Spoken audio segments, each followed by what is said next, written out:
Hello everyone, welcome to my channel. तो आज हम लेकर के आए हैं सीबीएसई क्लास 11 के ज्योग्राफी को, जिसमें आज का हमारा चैप्टर है 7। और इसी चैप्टर से भू आकृतियां तथा उनका विकास चैप्टर से कुछ महत्वपूर्ण क्वेश्चन को लेकर के आए हैं, जिसमें आज का इस चैप्टर से क्वेश्चन है 5 अंक वाले क्वेश्चन को हम लेकर के आए हैं। तो पहला क्वेश्चन है कि भूमिगत जल या फिर भौम जल द्वारा निर्मित अपर्दित स्थल रूपों का वर्णन कीजिए। तो भूमिगत जल या भौम जल सब एक ही होता है। भौम जल या भूमिगत जल, जो भूमि के अंदर से भूमि के अंदर से जो जल निकलता है उसी को भूमिगत जल या फिर भौम जल कहा जाता है। सब एक ही है। तो भौम जल के अंतर्गत पृथ्वी की सतह के नीचे के जल की उपस्थिति, वितरण एवं संचालन का अध्ययन किया जाता है। वही हुआ भौम जल या फिर भूमिगत जल। तो भूमिगत जल भौम जल द्वारा निर्मित अपर्दित स्थल रूपों का वर्णन कीजिए। तो इसका आंसर हो जाएगा कि चूना युक्त चट्टानें, वैसा चट्टान जिसमें चूना हो। तो चूना युक्त चट्टानें अर्ध जलवायु क्षेत्रों में जहां वर्षा अधिक होती है, रासायनिक क्रिया द्वारा कई स्थल रूपों का निर्माण करती है। क्वेश्चन पूछ रहा है कि भूमिगत जल या फिर भौम जल द्वारा निर्मित अपर्दित स्थल रूपों का वर्णन करने बोल रहा है। तो चूना युक्त वैसा चट्टान जो चूना युक्त हो, जिसमें चूना हो। तो चूना युक्त चट्टानें अर्ध जलवायु क्षेत्रों में जहां वर्षा अधिक होता है, वर्षा बहुत ज़्यादा होगा वहां तो जलवायु अर्ध होगा ही। तो अर्ध जलवायु वाले क्षेत्र में जहां वर्षा अधिक हो वहां क्या होगा, रासायनिक क्रिया द्वारा कई स्थल रूपों का निर्माण होता है। रासायनिक क्रिया द्वारा कई प्रकार के स्थल रूप का निर्माण होता है। जैसे घोल रंध्र हो गया, तो ये कीप के आकार के गर्त होते हैं जो ऊपर से वृत्ताकार होते हैं। कीप के आकार, कीप क्या होता है? कीप जिसे कोई किसी दूसरे कंटेनर में तेल या फिर लिक्विड चीज उस तरह का दूसरे एक कंटेनर से दूसरे कंटेनर में डाला जाता है, तो उसी को कीप कहते हैं। इस प्रकार का आकृति होता है उसको कीप का। तो घोल रंध्र एक कीप के आकार के गर्त होते हैं जो ऊपर से वृत्ताकार होते हैं। इनकी गहराई आधा मीटर से 30 मीटर या उससे अधिक होता है। घोल रंध्र की गहराई आधा मीटर से 30 मीटर या फिर उससे अधिक होगा। और एक कीप के आकार के गर्त होते हैं घोल रंध्र, जो ऊपर से वृत्ताकार होता है। इस प्रकार का ऊपर से वृत्ताकार होता है, कीप के जैसा होता है।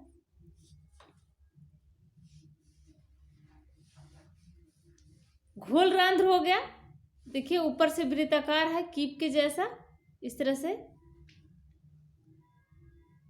और दूसरा है बिले रंध्र। तो ये कुछ गहराई पर घोल रंध्र के निचले भाग से, घोल रंध्र जो है इसका निचले भाग से जुड़े हुआ होता है विलय रंध्र, यानी घोल रंध्र में विलय होना। तो विलय रंध्र घोल रंध्र से जुड़ा हुआ रहता है, घोल रंध्र के निचले भाग से। तो चूना पत्थर चट्टानों के तल पर घूलन क्रिया द्वारा इनका निर्माण होता है। विलय रंध्र का निर्माण चूना पत्थर चट्टान के तल पर घूलन क्रिया द्वारा विलय रंध्र का निर्माण होता है। अब है लैपिस स्थल रूप में। तीसरा स्थल है लैपिस, जो धीरे धीरे चूना युक्त चट्टानों के अधिकतर भाग गर्तों व खाइयों में बदल जाते हैं और पूरे क्षेत्र में अत्यधिक अनियमित पतले व नुकीले कटक रह जाते हैं, जिन्हें लैपिस कहते हैं। इनका निर्माण चट्टानों की संधियों में घूलन प्रक्रियाओं द्वारा होता है।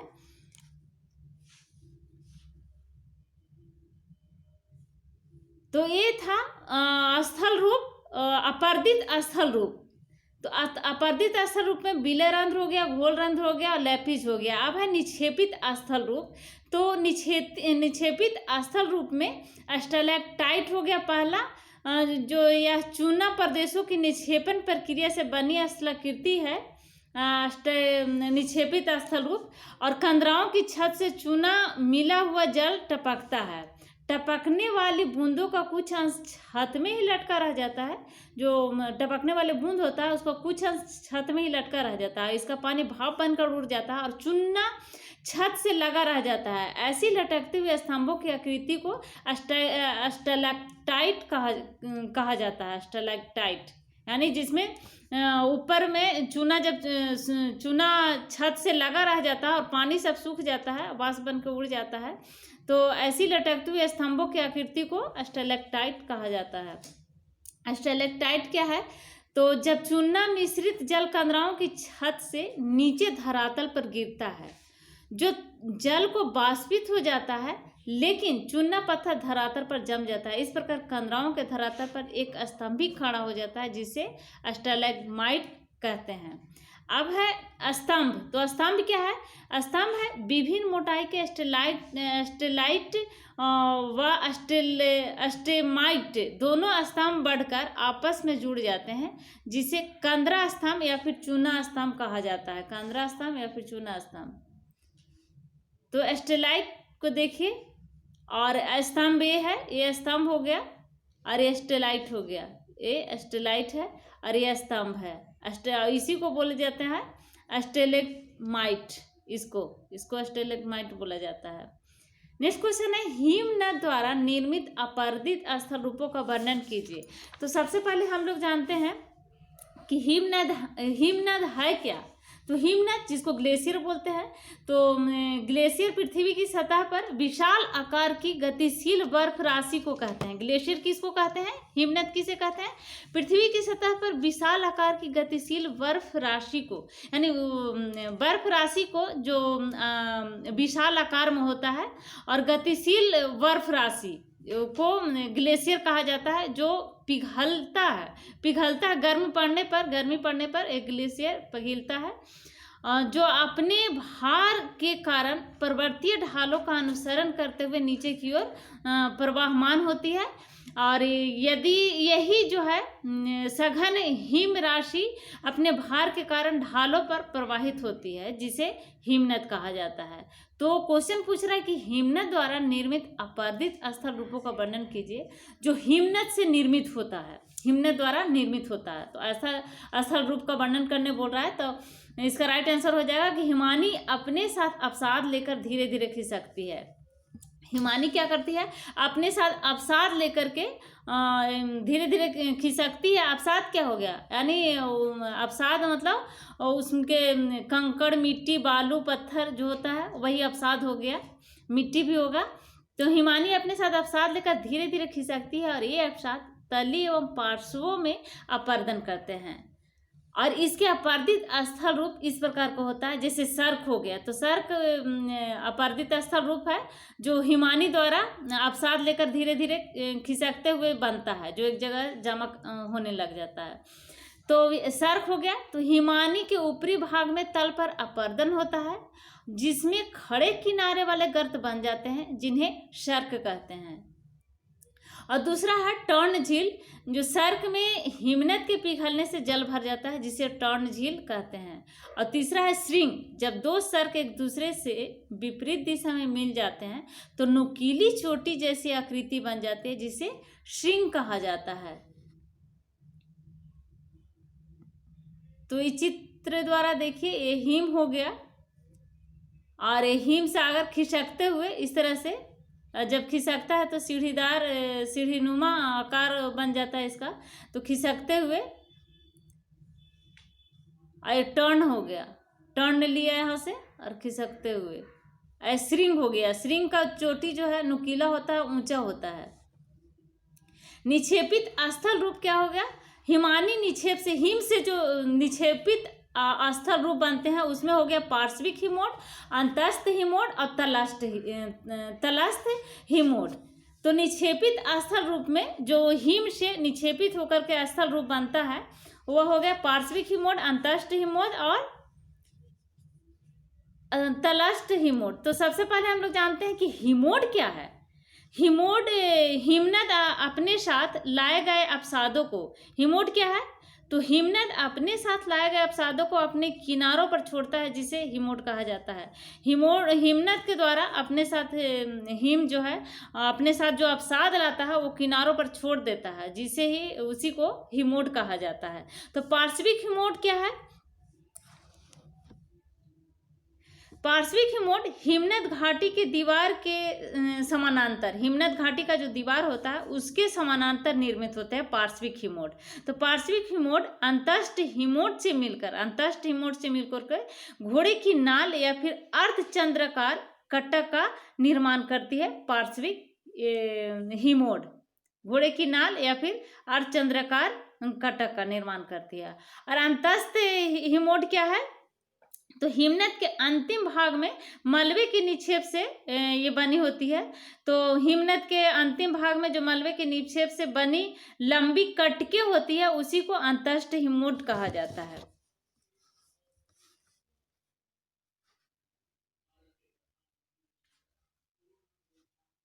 तो ड्रमलिन, ये ड्रमलिन है और ये भेड़शिला है।